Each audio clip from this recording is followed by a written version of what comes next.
The photograph down below it is called Chicken Feathers. It's one of my favorite images, and it was a straight documentary photograph.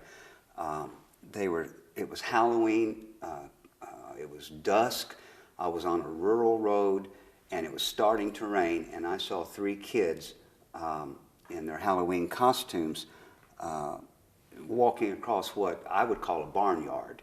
And I got out of the car and I talked to them and made this photograph, and they're standing in chicken feathers. And they had sparklers, and so we lit them, and it's raining and drizzling. And then about 3 years later, many times those of us in the art world will take commercial jobs. I think it's a good thing to do. I think people in the art world should please somebody besides themselves on occasion.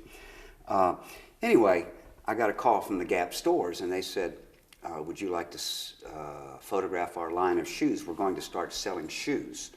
And long story short, I said, well, can I do it in my own region? And so I would put their shoes on scarecrows and set them on fire. I would feed them to alligators. I would put them in chicken coops.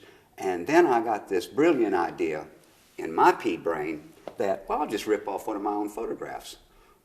Chicken feathers. I will make this photograph, which is called Meagan's New Shoes.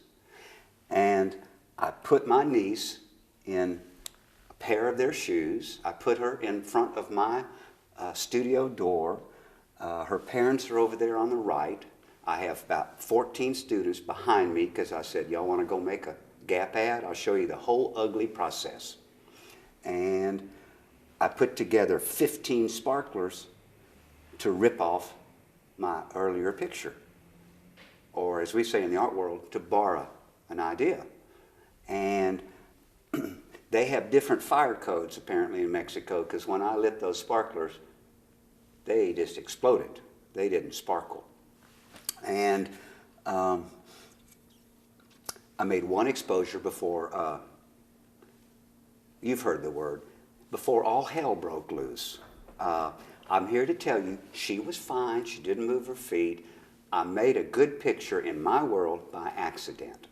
I never gave it to the Gap stores. I kept it for myself because I thought it was one of the best pictures I'd ever made. And I made it by accident, so to speak.